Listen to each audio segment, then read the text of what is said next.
You don't own this road anymore. That was the message written across the gate in everything but words. A brand new iron barrier, black powder-coated steel, professionally installed. With a keypad and a single security camera mounted above, stretched across the only road leading to my family's property. Bolted to its frame was a sign in bold red letters, "Private HOA road members only, violators will be towed." I had been away for 2 weeks on a construction consulting project in Nevada, and in that short window of time, someone had decided to lock me out of the land my family had owned for nearly 4 decades. I sat in my truck, engine idling, staring at this thing that hadn't existed 14 days ago, feeling like a stranger at my own front door. Drop a comment below and let me know where you're watching from. I rolled down my window and punched in the old community code 4 digits that had worked at the shared intersection gate for as long as I could remember. The keypad responded with a single flat beep, and the display flashed, "Access denied." I tried again, more deliberately this time. Same result.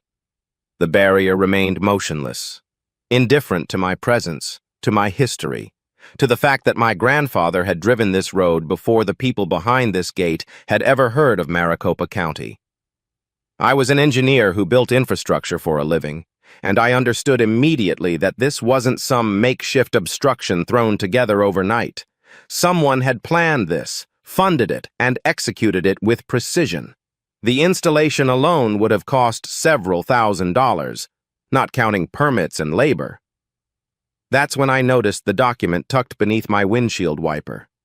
I stepped out into the September heat and pulled the paper free. It was printed on letterhead I'd never seen: Sunset Ridge Community Association. The name meant nothing to me. My family's property had been here long before any homeowners association existed in this part of the county, yet here was this letter, addressed to Property Owner Right Parcel, treating me like a trespasser on my own land. The contents made my chest tighten with each line. According to Article 7.3 of the bylaws enacted in 2019, all property owners utilizing community-maintained access roads were required to hold an active HOA membership. The demands were clear: sign the membership agreement within 30 days, pay $4,200 in retroactive fees, and comply immediately with all community standards. Failure to do so would result in legal action for trespassing. The signature belonged to Gerald Hoffman, president of Sunset Ridge Community Association. Gerald Hoffman. The name caught somewhere in my memory like a fishhook. I'd heard it before, years ago, in a context I couldn't immediately place. I folded the letter carefully and slipped it into my laptop bag. Whatever this was, it required more than roadside speculation. I needed information, documents, and a clear head. I pulled out my phone and called my mother. She answered quickly, her voice tight with 5 days of accumulated worry. They had installed the gate while I was gone. She'd tried reaching me, but I'd been buried in meetings, and she hadn't wanted to add to my stress. For nearly a week, my 70-year-old mother had been effectively trapped, forced to navigate an old dirt path that her sedan could barely handle. The isolation had worn on her. I could hear it in the pauses between her words, the way she measured each sentence as if afraid to sound too alarmed. She'd gone to the HOA office in person, a clubhouse in the new development across Miller Road, hoping to resolve things face to face. A woman at the front desk had listened with practiced indifference, then informed her that all requests must be submitted in writing. Formal channels only. No exceptions. No one in authority was available, and no timeline was given for any response. I asked her what I was supposed to do in the meantime. My mother continued. She just said it wasn't her department. "They're saying we have to join, Curtis," she added quietly, "that we don't have any choice." I looked at the gate one last time. My grandfather bought this land when there was nothing here but creosote and sky. My father grew up on this property, built our house with his own hands, and maintained this road himself for years before the county assumed responsibility for the easement. Now, an organization I'd never heard of was demanding money we didn't owe for access we'd never needed permission to have. I told my mother not to worry, that I would handle it, and hung up. Then I did something that would define everything that followed. I started documenting. I approached the gate methodically, the way I'd approach a construction site assessment. I photographed it from multiple angles straight on, from both sides, and close-ups of the sign and the keypad. I captured the mounting brackets where steel met concrete, evidence of professional installation. I photographed the letter front and back, making sure every word was legible. Then I recorded a video, narrating as I went the date, the time, my location, the access code I was entering, and the denial message that followed. The metadata would embed automatically timestamp, GPS coordinates, device information, verifiable, admissible. I didn't know yet how far this would go, but I knew enough to build a record from the very first moment. In disputes like this, documentation wasn't just helpful. It was everything. I wasn't going to ram the barrier or shout at the camera. That's exactly the reaction they wanted: something emotional, something aggressive, something they could use to paint me as the problem. I drove home the long way instead, following a rutted dirt path that skirted the eastern edge of the development. The route connected to an old utility easement behind our property, never meant for regular traffic. My truck handled it fine, but I thought of my mother trying to navigate these ruts in her 15-year-old Camry, and my jaw tightened. 25 minutes to travel a distance that should take 3. When I finally pulled up to the house, sunset was bleeding across the horizon in shades of copper and ash, and my mother stood on the porch looking somehow smaller than I remembered. Inside, I spread the letter on the kitchen table and examined it the way I'd examine construction blueprints or contract language looking for assumptions, inconsistencies, leverage points. The HOA cited bylaws from 2019. But our family deed was recorded in 1987. The easement for this road, the legal right-of-way, had been filed with Maricopa County in 1992, years before Sunset Ridge Community Association even existed. You couldn't retroactively claim authority over rights that predated your own formation by decades. The math didn't work. The law didn't work, which meant either they didn't understand property rights, or they were counting on me not understanding them. I circled the signature at the bottom of the page, Gerald Hoffman. And then the memory surfaced, clear and sharp, roughly 10 years ago. A man had approached my father about buying our property. He'd made 3 offers over several months, each one more insistent than the last. My father had refused every time. His final words on the matter absolute: "This land isn't for sale. Not now. Not ever." I was there for that last conversation. I remembered the man's face, the controlled frustration, the way he'd smiled without warmth as he walked away. His name had been Hoffman. I stared at the letter, at the demands wrapped in legal language and bureaucratic process, and understood with cold clarity that this had nothing to do with HOA bylaws or community standards. This was leverage. This was pressure. This was a man who'd been told no a decade ago and had spent the years since finding another way to get what he wanted. The gate wasn't about access fees or membership compliance. It was about forcing my family to either submit or sell. He thought blocking our road would break us. He thought paperwork and threats and the weight of over 100 households would be enough to make us fold. He was about to learn otherwise. I woke before dawn the next morning, my mind already working through the problem. When something doesn't hold up, you go back to the foundation original specifications, approved plans, documented facts. My mother was still asleep when I slipped into her study and knelt before the old fireproof safe my father had installed decades ago. She'd spent the past 5 days waiting for me to return, unwilling to navigate legal confrontation alone. At 70, with no background in property law and a lifelong aversion to conflict, she'd done what made sense, documented what she could, avoided escalation, and trusted that I'd know how to respond. It wasn't passivity, it was patience. And now that I was home, patience would give way to action.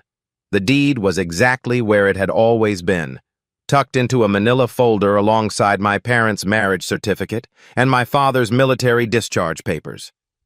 Dated 1987. Recorded with Maricopa County. Signed and stamped with all the formality that legal ownership requires. But what I needed wasn't the ownership itself. It was paragraph 4, together with a perpetual non-exclusive easement for ingress and egress over the existing access road as described in Exhibit B. The attached survey showed the road clearly marked, running from the county highway to our property line.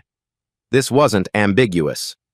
This was a legal right-of-way, attached to the land itself, predating any HOA by more than 2 decades. Whoever had built that gate either didn't know this easement existed or knew and didn't care.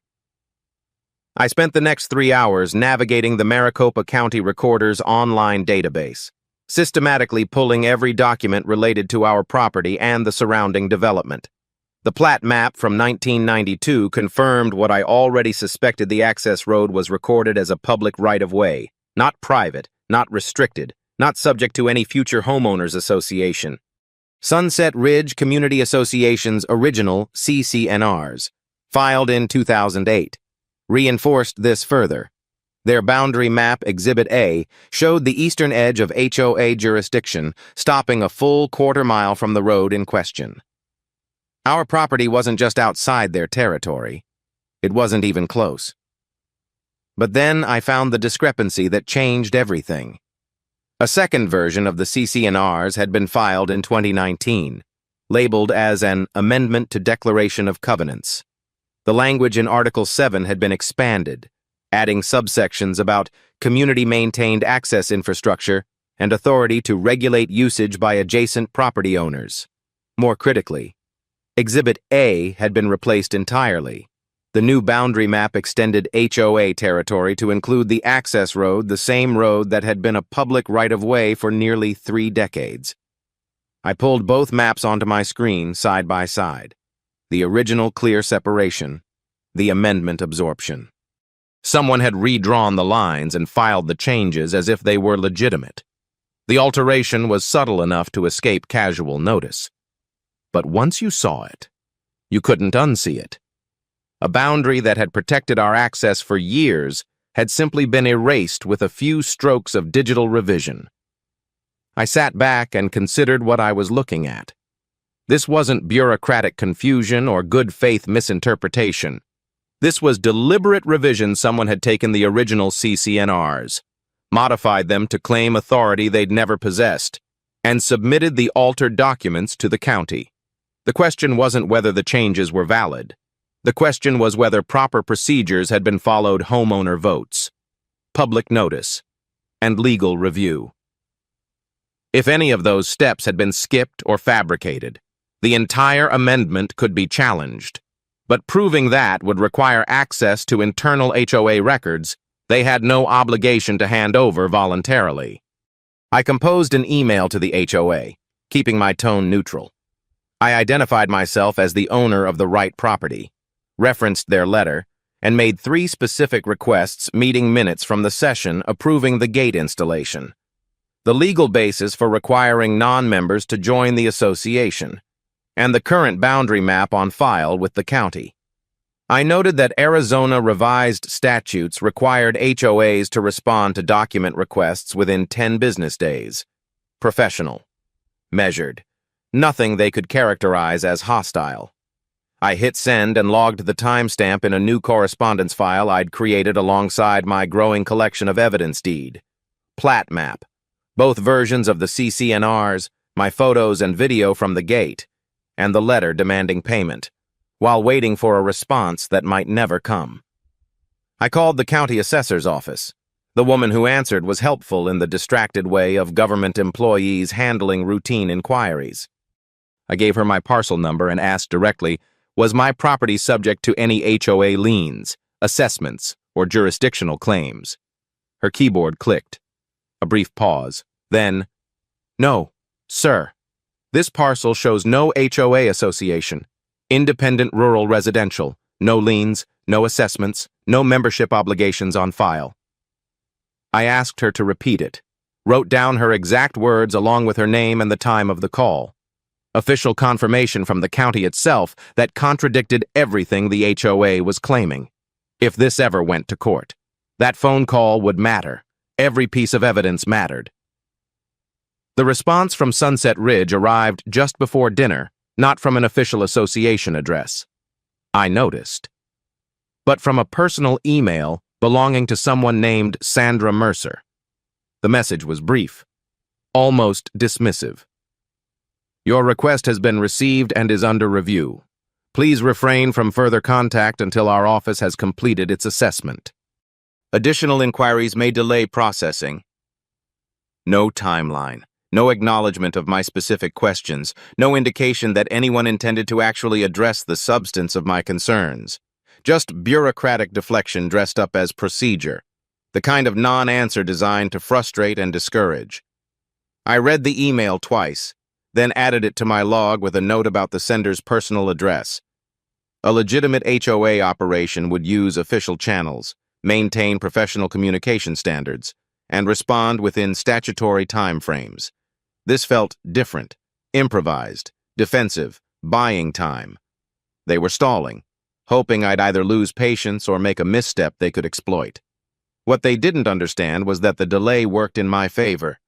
Every day they avoided answering my questions was another day I could use to strengthen my position, gather more evidence, and identify more inconsistencies in their claims. I wasn't going anywhere, and neither was my right to that road. My mother came into the kitchen as I was organizing the final documents. She looked at the spread of papers on the table, printouts of maps and legal filings, my handwritten notes, the careful structure of a case being built piece by piece, and something shifted in her expression. Not hope exactly, but recognition. She'd seen this before, in a different context, with a different man. She pulled out a chair and sat down across from me, her eyes moving over the evidence I'd assembled. "Your father kept records too," she said quietly.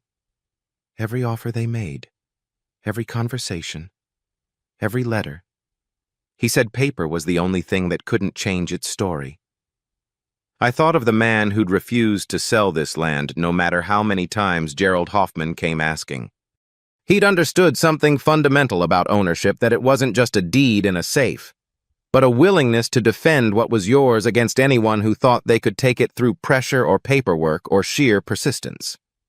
He'd never gotten the chance to see this fight through, but he'd left me the tools to finish it. The HOA expected me to submit.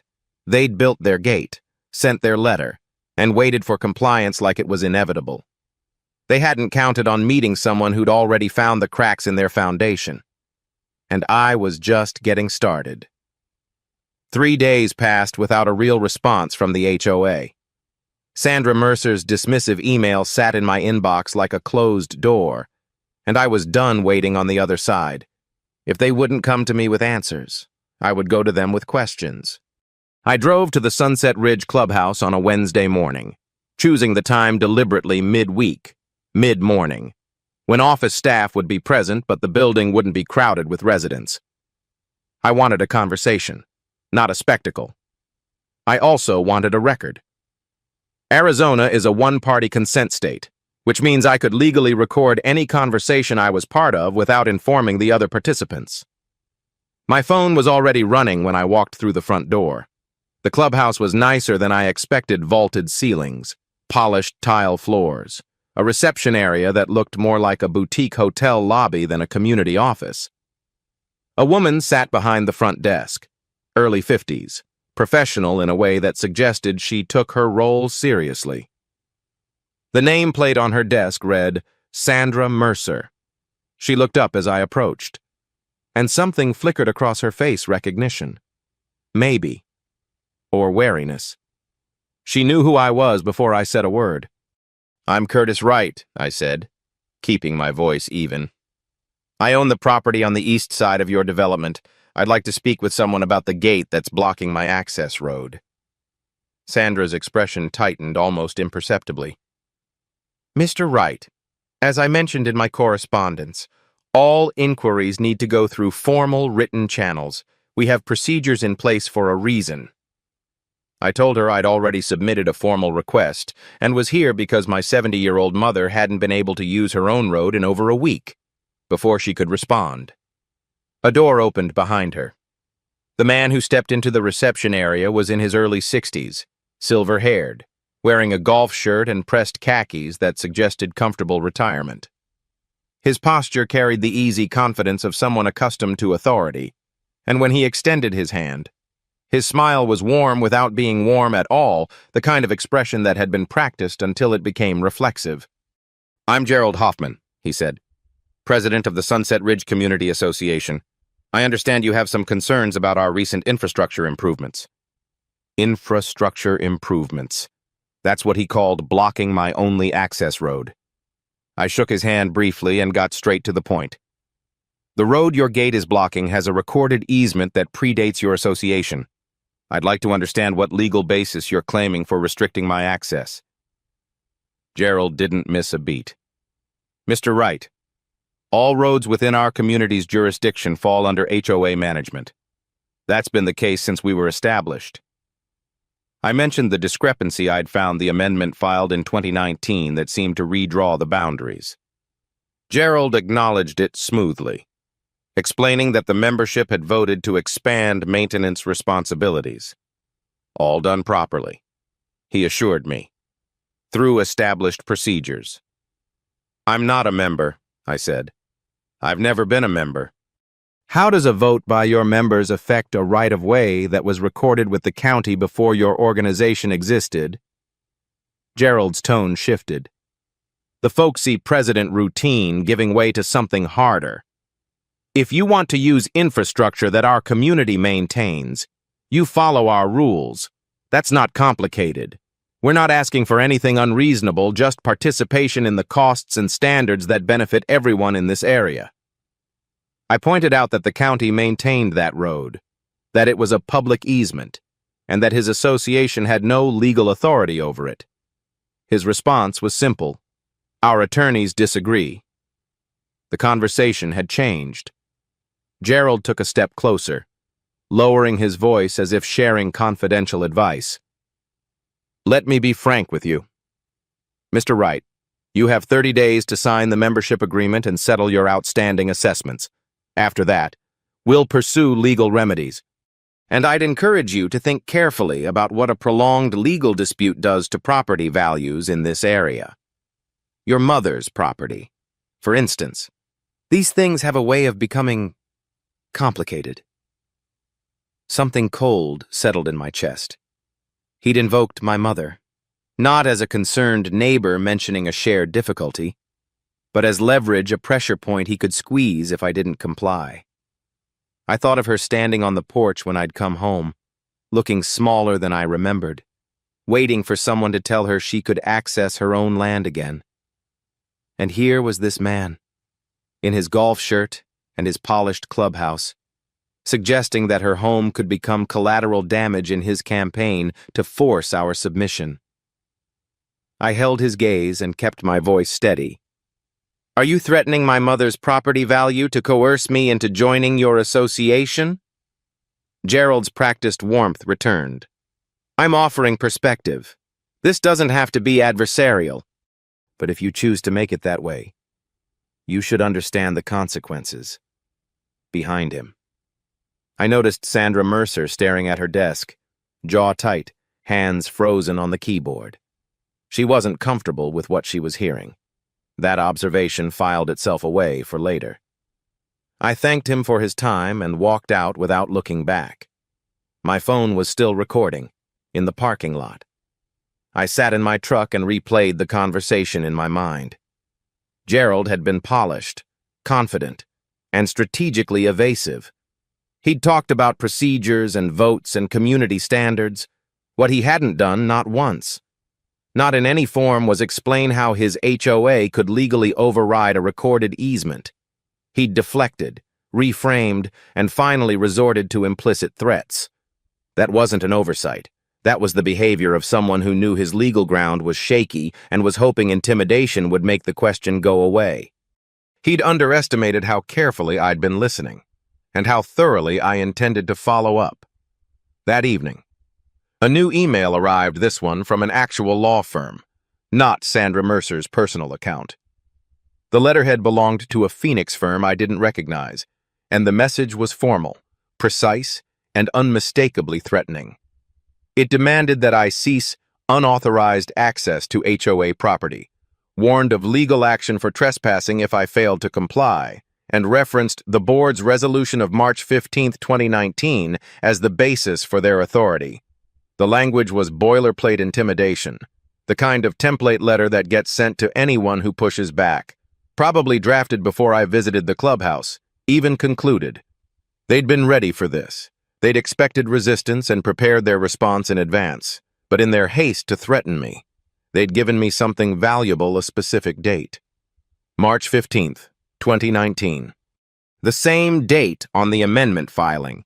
If I could prove that the meeting on that date was improperly conducted, that the vote was flawed, that notice wasn't given, that the numbers didn't add up, then everything they were standing on would collapse. I added the email to my file, updated my timeline, and circled the date in red. March 15th, 2019. That was the lock. Now I needed to find the key. This wasn't a bureaucratic misunderstanding anymore. It was a coordinated effort to manufacture legal pressure against my family using documents that might not survive scrutiny. Gerald Hoffman had spent years building his authority in this community, and he clearly wasn't used to being challenged. He thought a gate and a threatening letter, and a team of lawyers would be enough to make me fold. He thought invoking my mother's home would shake my resolve. Instead, it had clarified something. This wasn't just about access anymore. It was about whether people like him could rewrite boundaries and fabricate authority, and bully families off land they'd owned for generations. I wasn't going to let that happen. Not to my mother, not to our home. And now, I had a target. What I was uncovering had started to look less like a dispute and more like a coordinated scheme, which meant I needed a lawyer who understood HOA litigation in Arizona. I called the Arizona Department of Real Estate the next morning, explained my situation, and asked for a referral. They gave me 3 names. The first 2 were unavailable for consultations within the month. The third, Daniel Okonkwo, had an opening that Friday. I took it. His office was in a modest building in central Phoenix, nothing flashy, which I took as a good sign. Lawyers who spend money on marble lobbies tend to charge clients to recoup the investment. Daniel himself was a man in his mid-40s, calm and precise in the way of someone who'd spent years separating emotion from evidence. He listened without interrupting as I laid out the facts, the gate, the demands, the 2 versions of the CC&Rs, the confrontation with Gerald Hoffman, and the attorney's letter threatening legal action. When I finished, he was quiet for a moment, reviewing the documents I'd brought. Then he looked up. If they're deliberately blocking a recorded easement, that's tortious interference with property rights, he said. But to pursue this effectively, we need evidence that they knew your easement existed and chose to obstruct it anyway. That's what separates a civil dispute from something potentially more serious. Daniel outlined the next steps with the efficiency of someone who'd done this before. He would send a formal demand letter requesting specific documents, the full minutes from the March 15th meeting Gerald had referenced, the boundary map currently on file with Maricopa County, and the complete membership roster as of that date. If they refused or stalled, it would strengthen our position. If they complied, we'd have what we needed to examine whether their procedures had actually been followed. I signed the engagement letter and left his office feeling something I hadn't felt since I'd first seen that gate momentum. The HOA's response arrived 8 days later, partial compliance wrapped in bureaucratic formality. They provided the meeting minutes from March 15th, 2019. But the membership roster was conspicuously absent. replaced by a note claiming the information was proprietary and not subject to disclosure. The boundary map they included was the amended version, not the original. They were giving us just enough to appear cooperative while withholding anything that might expose inconsistencies. But even the partial disclosure contained something valuable. According to the minutes, 87 members had voted in favor of expanding HOA authority over the access road. I remembered that number from the original letter. It was meant to sound democratic, unassailable. Except it didn't add up. I pulled up the HOA's annual reports, publicly filed with the county as part of their nonprofit registration. According to the 2018 filing, the most recent before the March vote, Sunset Ridge had 74 member households. The 2019 report, filed 6 months after the vote, showed 81. Neither figure came close to 87. The vote they were citing as their legal foundation had recorded more affirmative ballots than eligible members. I called Daniel with the numbers. His response was measured but pointed, "That's not a rounding error. If they fabricated the count to manufacture legitimacy, we've moved past procedural irregularities into potential fraud territory. Keep building the file." I intended to. There was another layer waiting in the boundary map itself. The amended version filed in 2019 bore a small notation in the corner, a stamp suggesting county surveyor approval. Official-looking, authoritative, the kind of detail most people would accept without question. But I knew from my work in construction that Maricopa County didn't certify private HOA boundary maps. They recorded them as public filings. But certification was an entirely different process reserved for subdivision plats and official surveys. That stamp was either forged or deliberately designed to create a false impression of government endorsement. I photographed it, documented the discrepancy, and added it to the growing evidence file. The pattern was becoming unmistakable: fabricated votes, falsified documents, manufactured authority. But I still didn't understand who Gerald Hoffman really was, what he wanted badly enough to risk fraud charges. The answer started to emerge from an unexpected source. Henry Lawson was one of the original Sunset Ridge residents, a retired contractor in his early 70s who'd served as the association's first president. His name appeared in the 2008 CCNRs as a founding signatory, and I found his address in the public membership directory. I drove to his house on a Saturday afternoon, uncertain whether he'd talk to a stranger about internal HOA politics. He was more than willing. He was relieved. Henry invited me onto his back patio, offered iced tea, and spoke with the quiet frustration of someone who'd watched something he helped build get corrupted from the inside. When we started this association, it was about maintaining common areas, keeping the neighborhood presentable, resolving small disputes, he said. Gerald joined the board in 2012. By 2015, he was president. Things changed after that. According to Henry, Gerald had systematically consolidated control, rewriting bylaws to extend term limits, appointing allies to committees, and making board meetings uncomfortable for anyone who questioned his decisions. I raised concerns about the 2019th amendment. Henry continued. The vote count seemed wrong to me, too. Gerald said I was misremembering, that procedures had been followed properly, when I kept pushing. I found myself removed from the architectural committee I'd chaired for 6 years. After that, I stopped attending meetings. He looked out at the desert beyond his fence with something close to regret. I should have fought harder, but I was tired, and it seemed easier to step back. I asked him directly whether the original association had ever intended to claim authority over the access road. Henry shook his head. That road was never ours. It was a county easement long before we broke ground on the first house. Everyone who was here at the beginning knew that. Gerald knew that. I asked if he'd be willing to put his account in writing, something formal that could be used if this went to court. Henry was quiet for a long moment. Then he nodded slowly. I've stayed silent too long already. If you're going to fight this, I want to help. I thanked him and drove home with another piece of the puzzle in place. Gerald Hoffman hadn't just bent rules, he'd systematically dismantled the checks that might have stopped him, isolating anyone who objected until he had unchallenged control. But something still didn't make sense. Why target my family's property specifically? Why go to such elaborate lengths to claim a road that had belonged to the county for decades?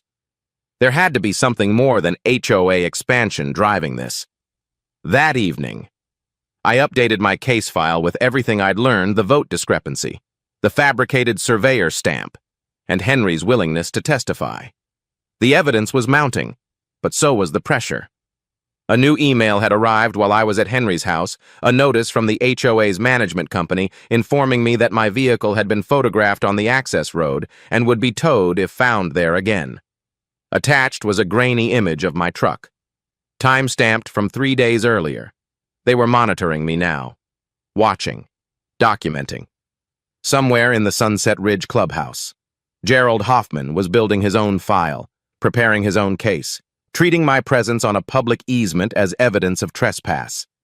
He thought he could outlast me. He thought surveillance and legal threats would wear me down the way they'd worn down Henry Lawson. He didn't understand that every photograph they took, every threatening letter they sent, every fabricated document they filed was another piece of evidence I could use against them. The more they pushed, the stronger my case became.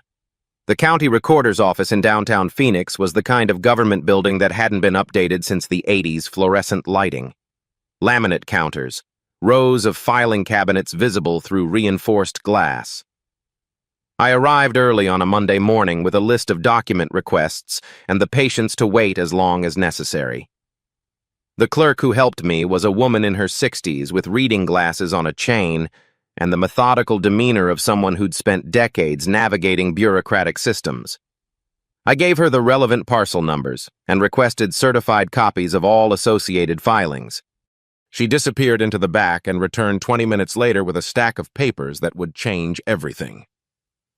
The amended CC&Rs filed in March 2019 contained a detail I hadn't seen before. At the bottom of the cover sheet, in the space designated for filing party, was a name: Gerald R. Hoffman. Not Sunset Ridge Community Association.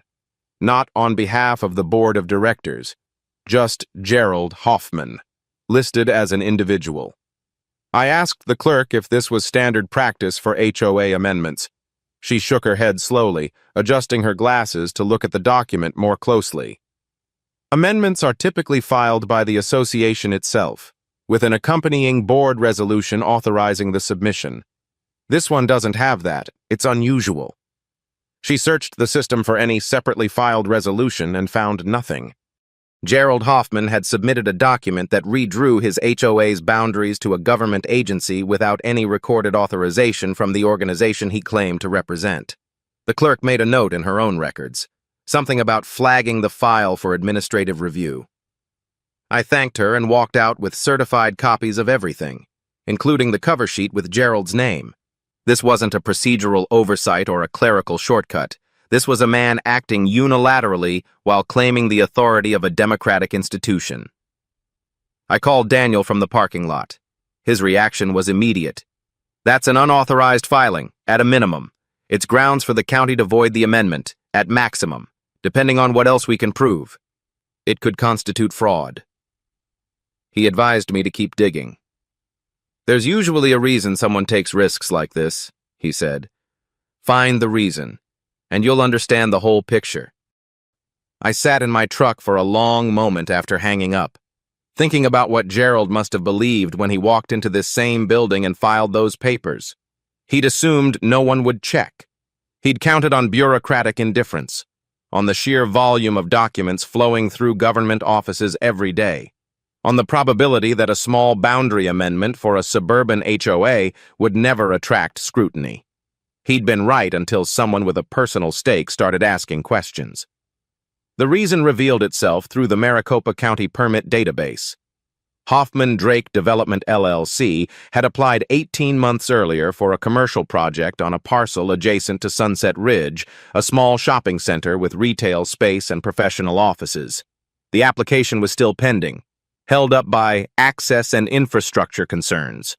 I pulled up the site plan, cross-referenced it with the state business registry, and the entire scheme came into focus. The development's primary vehicle access point was the same road Gerald had blocked with a gate, the same road his unauthorized amendment had reclassified as private HOA property. Hoffman-Drake Development listed two principals, Gerald R. Hoffman and Thomas Drake, his brother-in-law.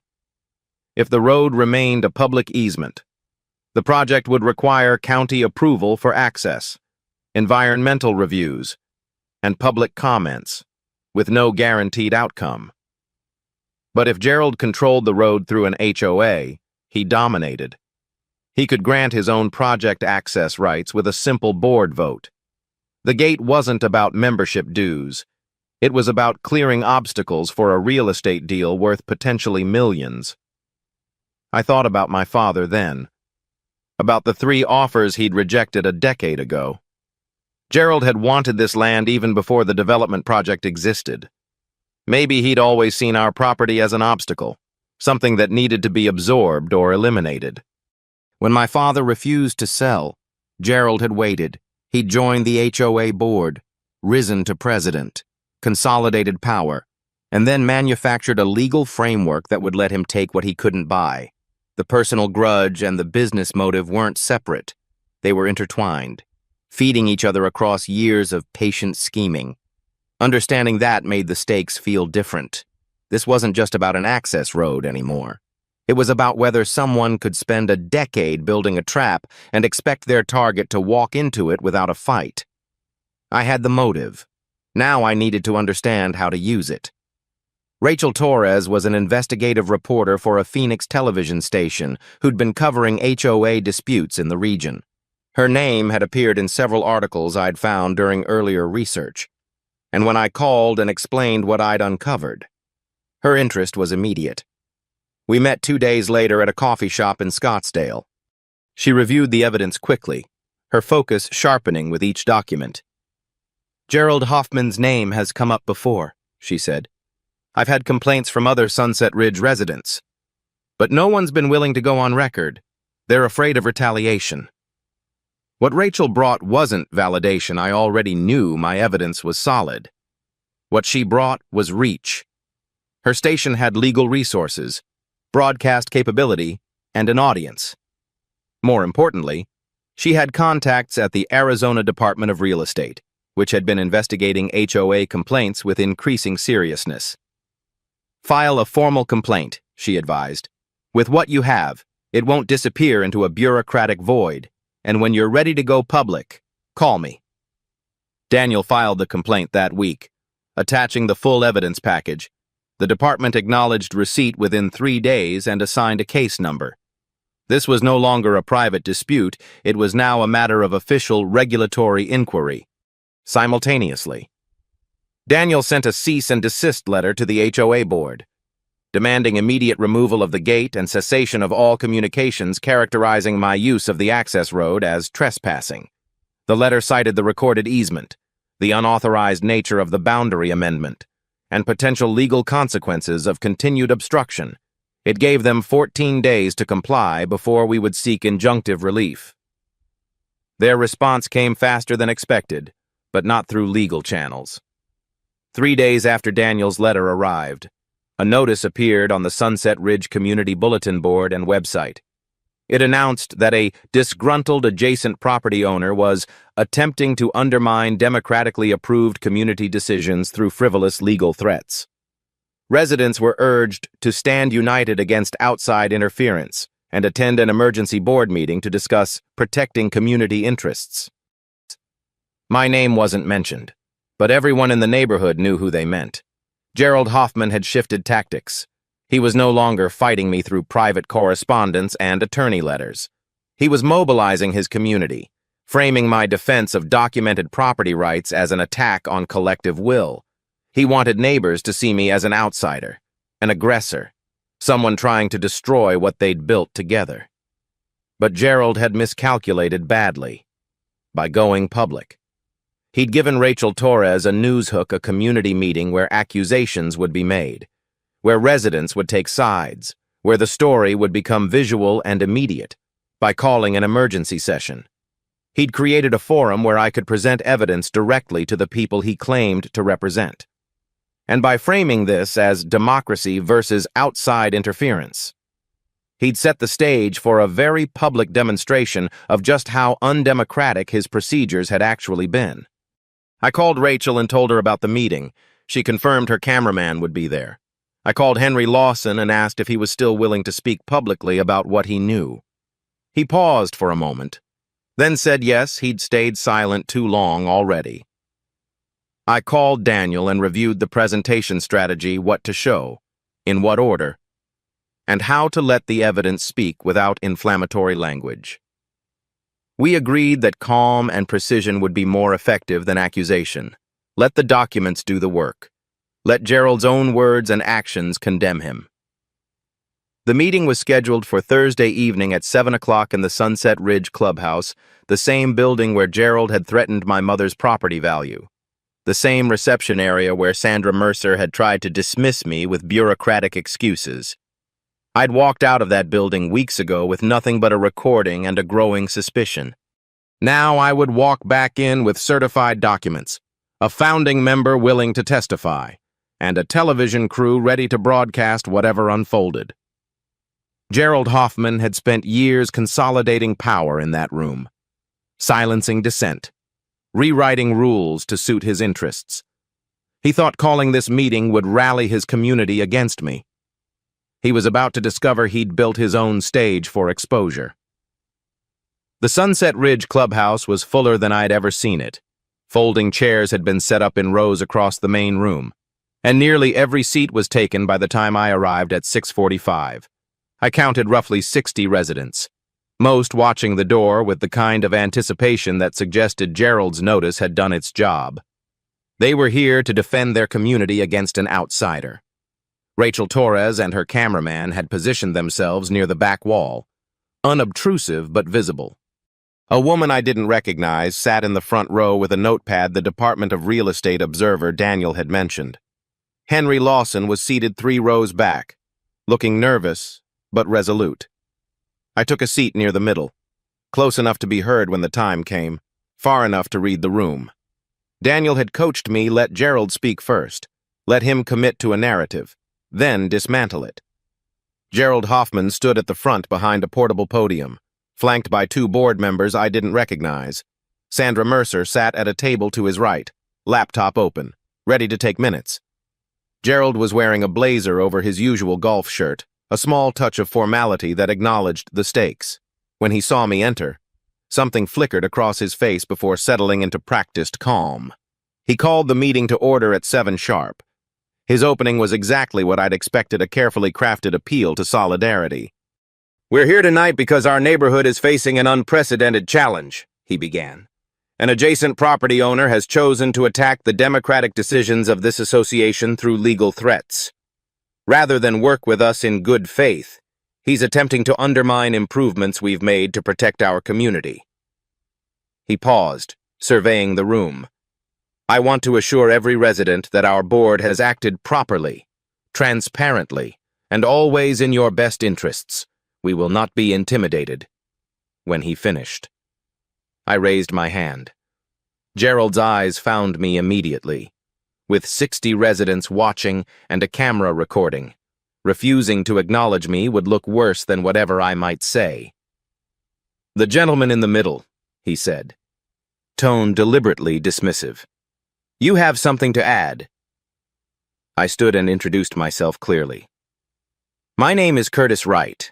My family has owned the property east of this development since 1987. I'm the person Mr. Hoffman just described, and I'd like to exercise my right under Article 4, Section 6 of your bylaws to address decisions affecting my property." Gerald's jaw tightened. "This isn't the appropriate—" I kept my voice level. "The bylaws guarantee that right. I'm invoking it now." He glanced at Sandra, who gave a reluctant nod. He had no procedural ground to refuse. I walked to the front of the room carrying documents I'd prepared for this moment. I didn't need to re-explain what I'd found. These residents didn't know the details yet. and brevity would be more effective than repetition. 3 weeks ago, a gate appeared blocking my family's only access road, I began. That road has been a recorded public easement since 1992. When I investigated the HOA's claim of authority, I discovered 3 things. I held up the first document. The boundary amendment filed in 2019 was submitted by Gerald Hoffman personally, not by this association, not with any board resolution on file. He redrew your HOA's boundaries without authorization and filed the altered map with the county as if it were legitimate. I held up the second document. The meeting minutes from that year claim 87 members voted to approve the expansion. According to your own annual reports, Sunset Ridge had 74 member households at that time. I let the silence do the work. 13 phantom votes. I looked directly at Gerald. Can you explain where they came from? The room had gone still. Not the supportive murmur Gerald had enjoyed earlier, something colder, more uncertain. Gerald's response came too quickly. His voice pitched higher than before. Those records are internal association matters. You have no standing to... They're public filings, I said. Anyone can request them. I did. I didn't press further. I didn't need to. The doubt had already taken root. Then Henry Lawson stood up in the third row, his hands gripping the chair in front of him. I was the first president of this association, he said, his voice carrying the weight of someone who'd waited years to speak. I helped draft the original bylaws. The access road was never intended to be part of our jurisdiction.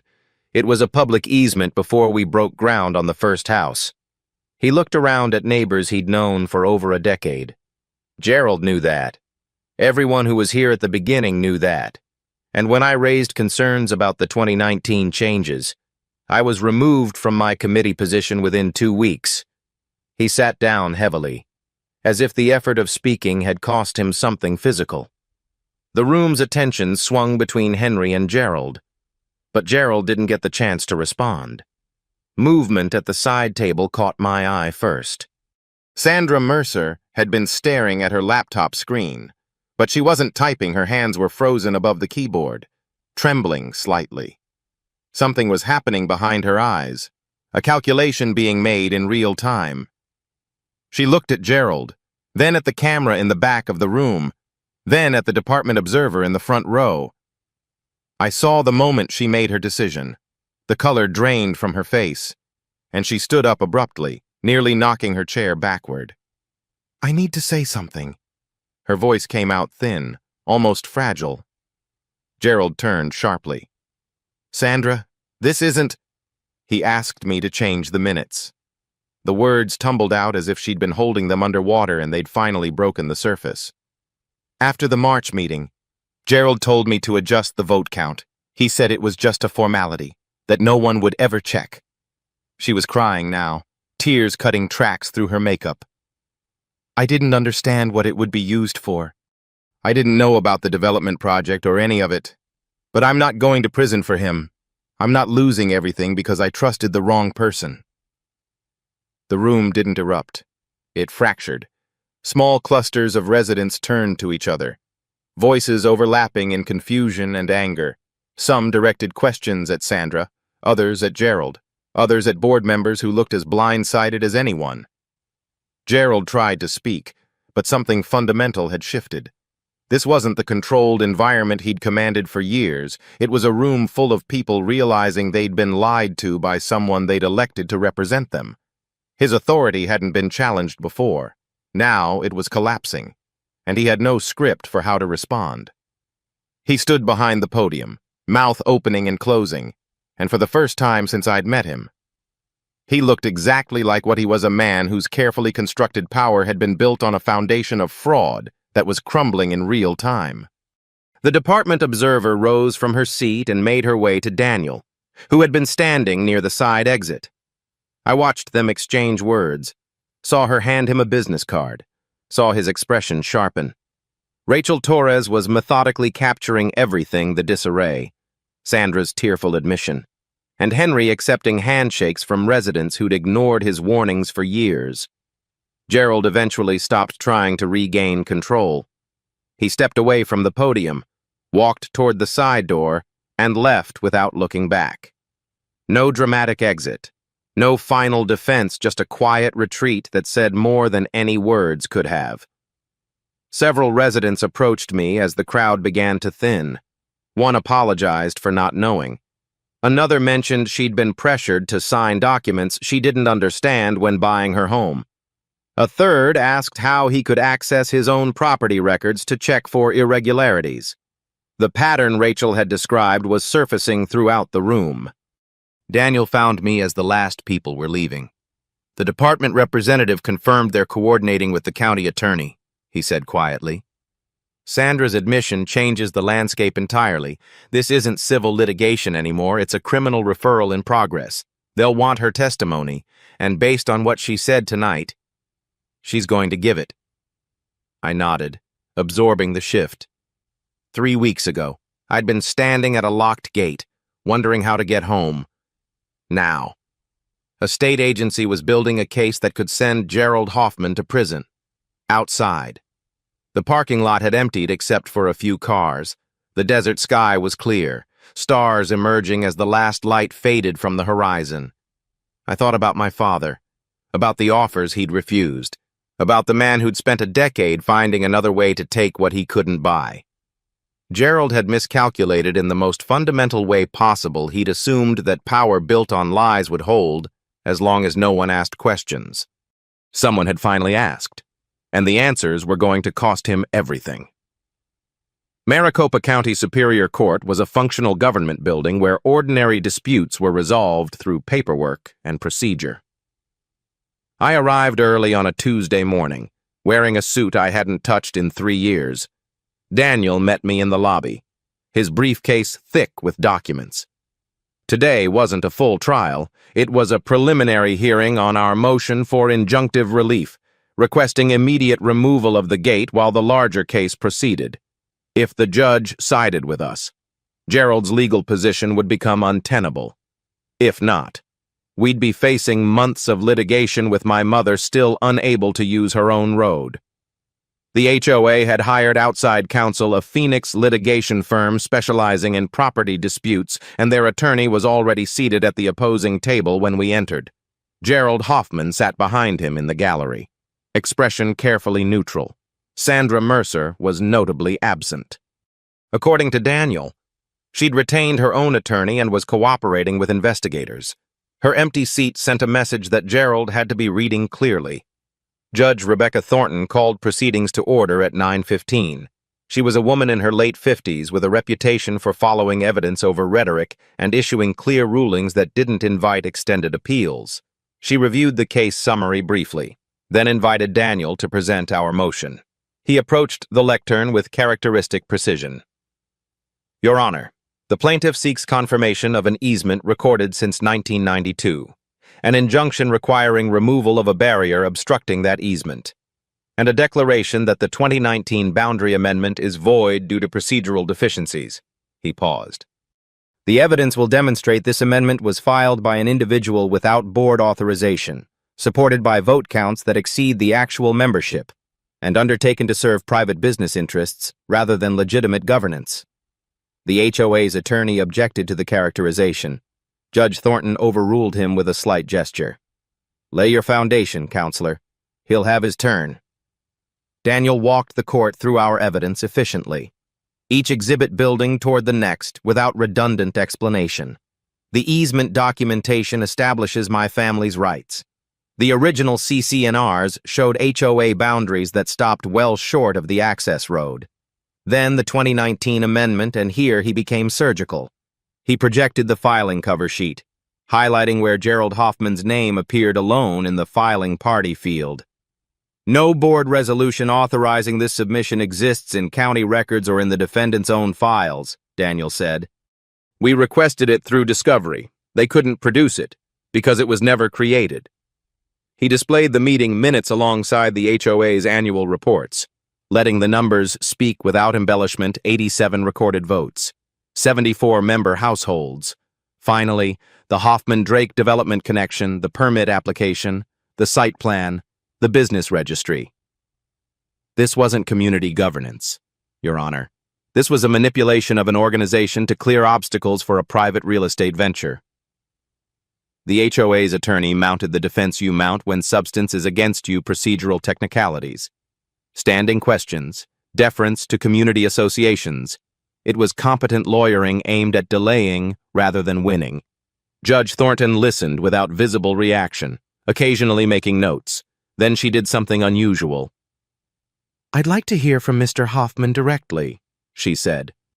Preliminary hearings don't typically involve witness testimony, but given that Mr. Hoffman personally filed the disputed amendment and serves as the Defendant Association's president, I'm exercising discretion to request clarification of the record.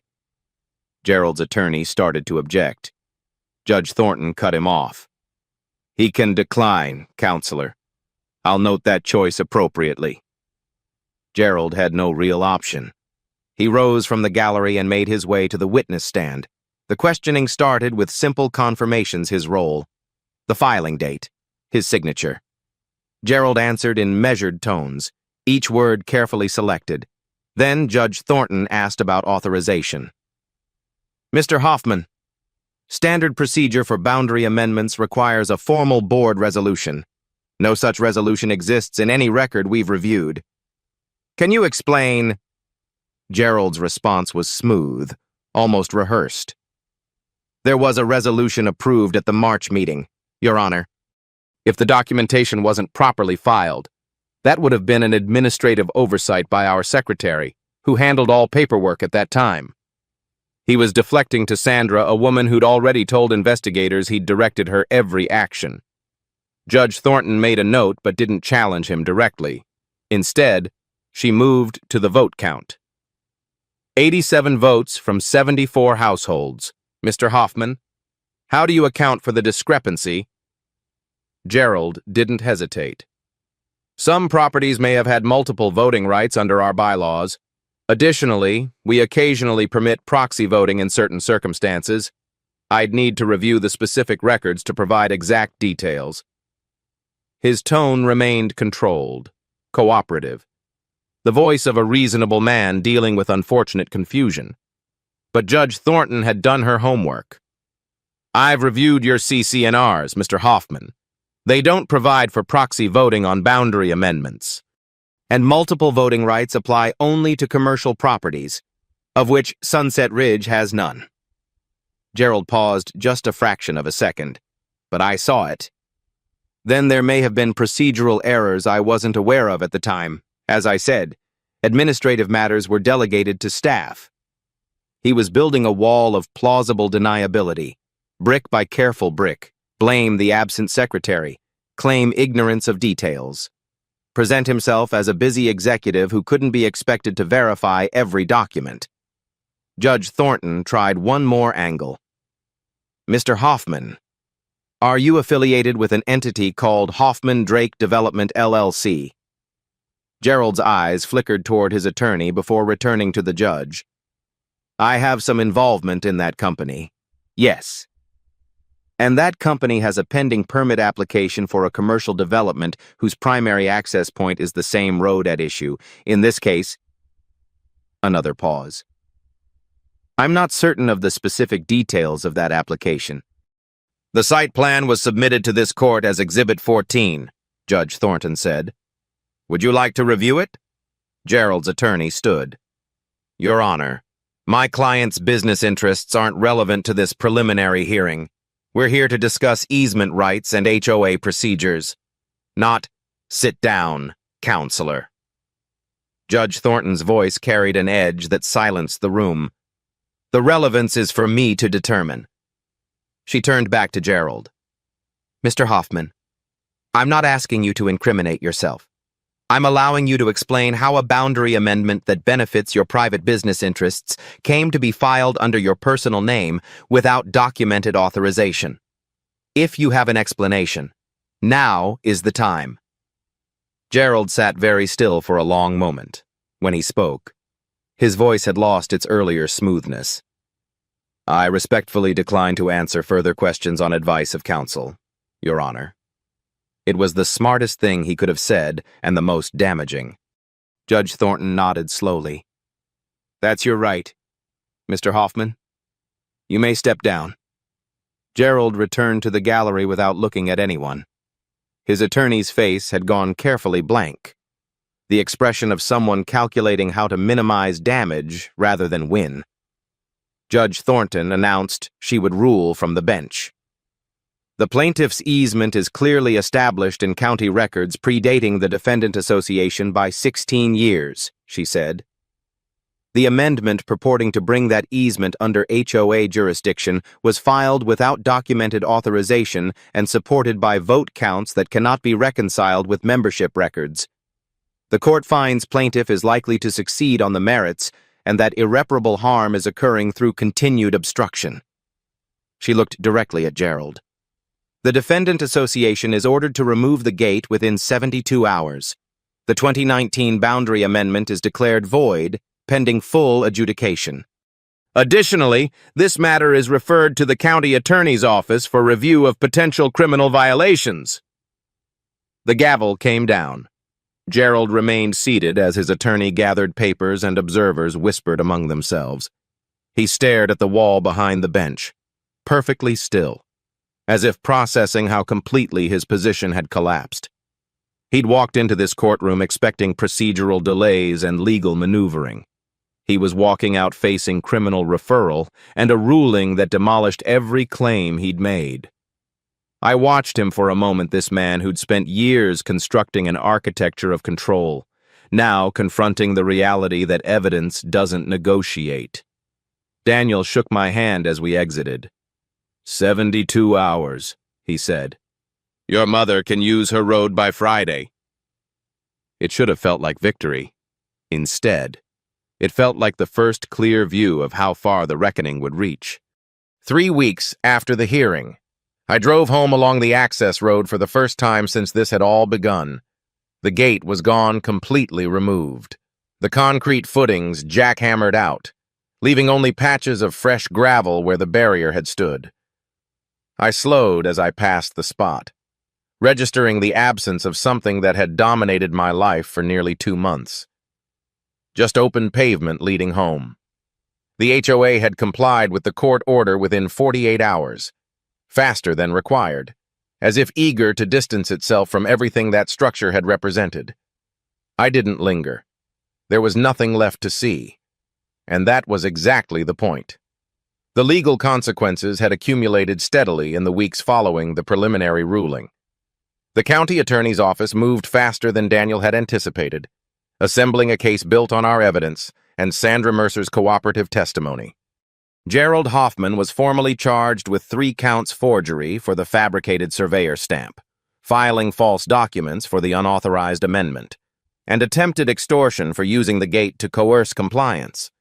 His attorneys negotiated for weeks, and in the end, Gerald accepted a plea agreement, 3 years of supervised probation, 200 hours of community service, a permanent ban on holding any position in a homeowners association. $15,000 in restitution was paid directly to my family. It wasn't prison, but for a man who'd built his identity around authority, the terms stripped away everything he'd spent a decade constructing. Sandra Mercer's cooperation earned her immunity from prosecution, but consequences found her anyway. The Arizona Department of Real Estate revoked her license for 5 years. She lost her position with the property management company and relocated to New Mexico to start over. Somewhere her name wasn't associated with fraud. I felt something complicated when I learned that not sympathy exactly, but recognition that she'd been caught in Gerald's orbit and made choices she couldn't take back. She'd done the right thing eventually. Whether that absolved her was a question I didn't need to answer. The administrative fallout reshaped Sunset Ridge from the inside. An emergency election replaced the entire board, with Henry Lawson returning as interim president at the residents' request. The new board's first action was a resolution acknowledging improper conduct and issuing a public apology to my family. Their second was commissioning an independent review of all CC&R's amendments from the past decade, which identified 3 other violations requiring correction. The community was cleaning house with the thoroughness of people who'd realized how close they'd come to complicity. Hoffman Drake Development quietly withdrew its permit application 2 weeks after the plea deal. The shopping center project that had driven this entire scheme would never be built. Rachel Torres's story aired on a Thursday evening, a 12-minute segment tracing the arc from my discovery of the gate to Gerald's prosecution. She'd woven together interviews with Henry, footage from the emergency meeting, and excerpts from public records into a narrative illustrating how easily HOA authority could be corrupted when oversight failed. The response was immediate. Her station received dozens of calls from homeowners across the Phoenix metro area describing similar experiences. The segment became a reference point for advocacy groups working on HOA reform legislation. What had started as one family's fight was becoming part of a larger conversation about accountability and the limits of community association power. I received several inquiries in the weeks that followed from a property rights organization, a local attorney citing my case in a similar dispute, and a journalism student writing her thesis on governance failures. I declined most of them. I'd never wanted to become a symbol. I'd wanted to get home. I'd wanted to protect my mother's right to live on land our family had owned for nearly 4 decades. The larger implications had emerged organically, but they'd never been my primary motivation. I offered Daniel's name as a resource for legal questions, and otherwise returned to ordinary life. The evening after the news segment aired, I sat on the back porch with my mother, watching the sun drop toward the western mountains. The desert was quiet in that particular way it gets at dusk, the day's heat releasing, the first stars emerging, the landscape settling into stillness. She'd been different since the court ruling, lighter somehow. She'd started taking walks again, driving into town without navigating impossible dirt paths, visiting neighbors she hadn't seen in weeks. The isolation Gerald had imposed was over, and she was reclaiming her rhythms with quiet determination. "Your father would have handled it the same way," she said. Not for the first time, but with a different quality, now satisfaction rather than wistfulness. I thought about him, about the offers he'd refused a decade ago, about his insistence that ownership meant being willing to defend what was yours. He'd never gotten to see this fight, but he'd prepared me for it without knowing. The folder on my laptop deed, easement, amendments, transcripts. Judgment was his legacy as much as the land itself. A complete record, preserved for anyone who might need it. I looked out at the road stretching toward the horizon, the same road my grandfather had helped survey when this was nothing but scrub and sky. 3 generations connected by this piece of earth, by the stubborn belief that what you own legitimately cannot be taken through manipulation. Gerald had spent years building toward confrontation, and he'd lost because he'd underestimated what evidence and persistence could accomplish against fabricated authority. He'd assumed no one would check. He'd counted on intimidation outlasting inconvenience. He'd been wrong. The sun touched the mountains and began to sink below the ridgeline. My mother went inside to start dinner, and I stayed on the porch, listening to the silence, feeling the solidity of the land beneath me. Tomorrow would bring work, projects, deadlines, the ordinary demands of a life that had been interrupted by something extraordinary. But tonight I simply sat with the knowledge that this ground remained ours, protected not by gates or threats, but by the quiet architecture of truth. My father used to say that paper doesn't change its story. The story of this land was written in documents spanning 4 decades, and it would remain written long after Gerald Hoffman became a footnote. That was the thing about records. They outlasted the people who tried to falsify them. They outlasted schemes and manipulation and the small tyrannies of men who confused authority with ownership. They endured. The stars emerged fully now, scattered across the desert sky, somewhere in the distance. A coyote called, and another answered. I finished my coffee, set the mug aside, and let the evening settle around me. The road was open. My mother was safe. And the truth, finally, had proven stronger than the lie.